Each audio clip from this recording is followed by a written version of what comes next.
Before we move forward, please like, subscribe, and share Strategic Vanguard and be up to date with the latest news and happenings from the world of defense and strategic affairs. Tune into our video channels in Rumble and YouTube. And if you want to hear the audio version, please tune into Strategic Vanguard Deep Dive in Spotify. Welcome to the Deep Dive. While so much of the world's attention is really fixed on the usual headlines, elections, conflicts, inflation, there seems to be this quieter but maybe more significant transformation happening. Yeah, sort of under the surface of global power. Exactly. And today, we're diving into a really core question. Is the global South kind of quietly building a new world order? It's a huge question. And what we're seeing from the sources is this sense that a really diverse group of nations, think India, Brazil, China, Russia, they're strategically trying to reshape the future. Okay. But, and this is key, not necessarily through, direct military conflict, but more through changing systems, building new alliances. All right, so it's less about the bangs and crashes and more about the plumbing, the underlying structures changing. That's a good way to put it. It's systemic. So our mission today is to give you a shortcut, really, to understanding this pretty major global shift, what's driving it, and crucially, what does it mean for how power might look in the years ahead? Yeah, what are the implications? To really get into that, maybe we should start by setting the scene.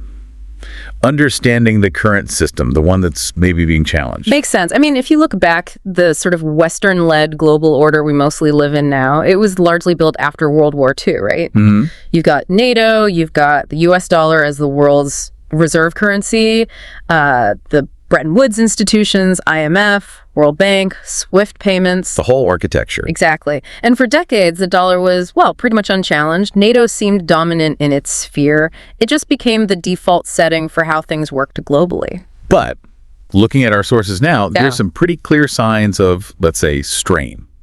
Cracks appearing in that order. Definitely. I mean, you just have to look at the end of the 20-year war in Afghanistan. Ended in, chaos. A clear example. Or the ongoing conflict in Ukraine, often called a quagmire, billions spent. It raises questions. And those questions feed into a broader sense of unease about the system's sustainability.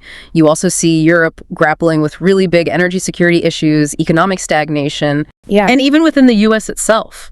The sources mention internal divisions being maybe the most severe since the 1960s. Wow.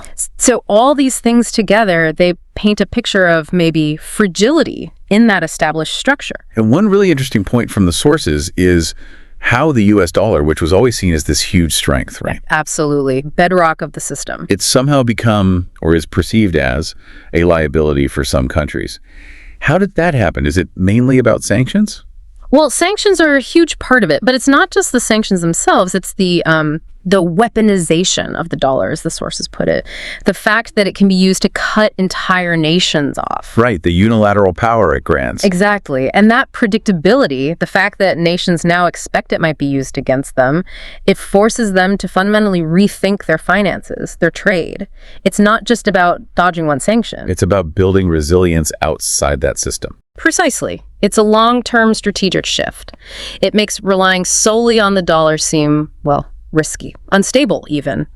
And that's what pushes these global South nations to ask, seriously, do we really need this system anymore? It signals a deep dissatisfaction then, and a proactive search for something else. Yeah, definitely proactive. Okay, so this dissatisfaction, it seems to be gathering around this idea of the global South. But the sources are clear. It's not just geography we're talking about. No, not at all.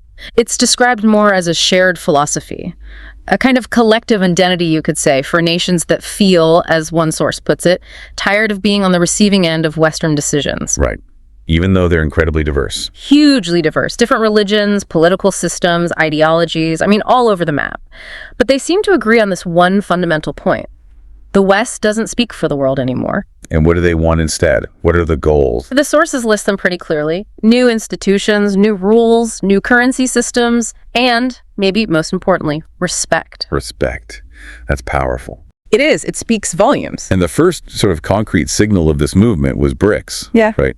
Brazil, Russia, India, China, South Africa. That was the initial grouping, yes. The first big signpost. But our sources say it hasn't stopped there. It's expanding. Yeah, definitely growing. We've seen the expansion to BRICS plus BACS bringing in Egypt, Iran, the UAE. And there's strong talk of more nations wanting to join. It shows there's real momentum, a widening appeal for this alternative vision. Interesting.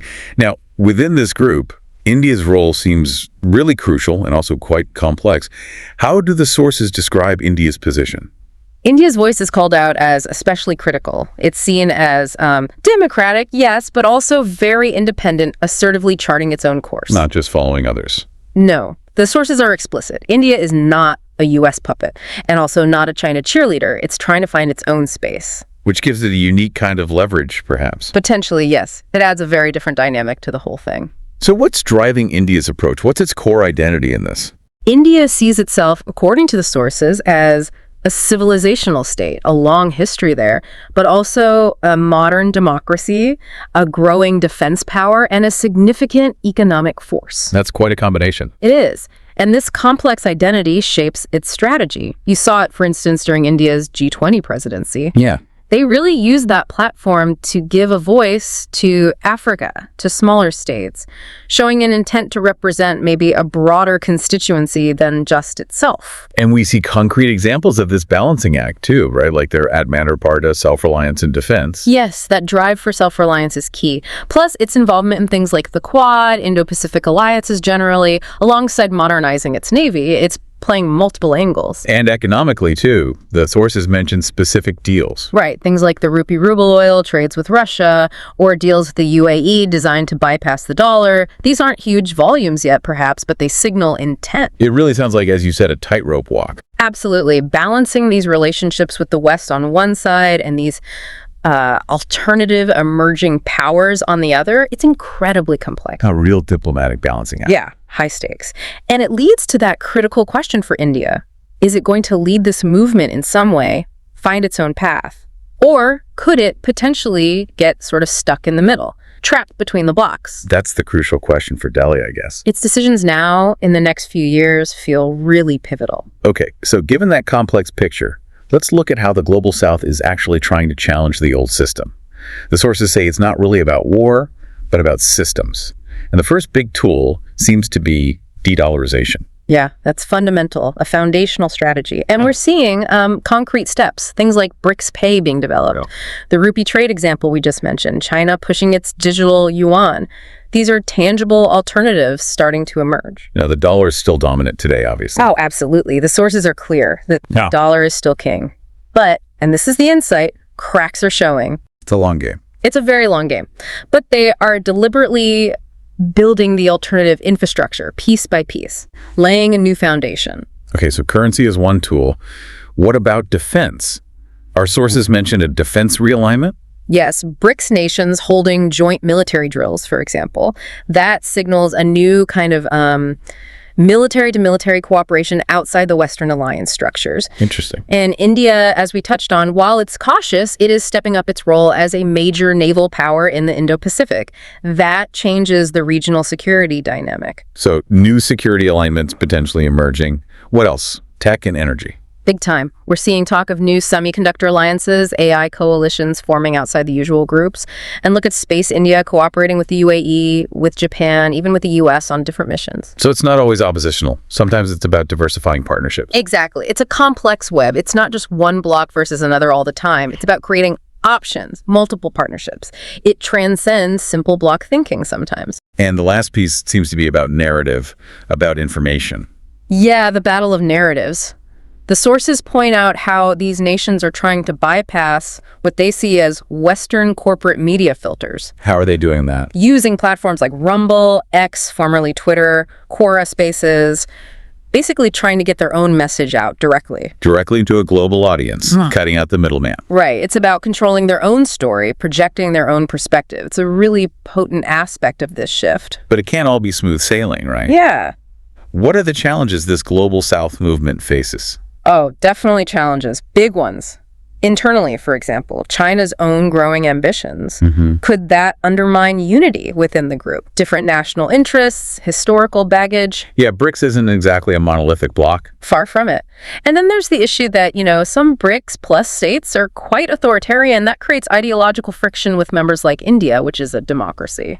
That tension must be hard to manage. For sure. And then there's external pressure. The established powers aren't just going to sit back. As the sources say, Western media and sanctions will push back hard. You'd expect that.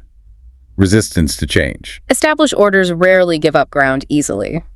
So, wrapping this up, what does this all mean for you, our listener, trying to make sense of global shifts?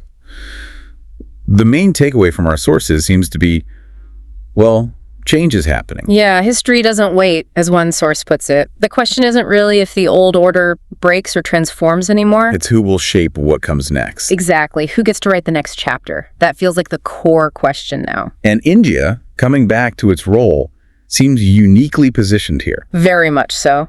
With its combination of democratic values, strategic location, growing economy, and that civilizational depth the sources mentioned. A unique mix. It really is. The feeling is that India must not miss this moment. It has a real chance to play a decisive role. A powerful thought. And this isn't some future prediction, is it? The sources suggest it's happening now. Yeah, the silent revolution, as they term it, is already underway. Things are moving. So it leaves us, and you, with this final thought to chew on. Will this huge transformation ultimately whisper, kind of evolve quietly? Or will it eventually roar? A fascinating question to keep in mind as you watch global events unfold. How loud will this change become? Definitely something to consider.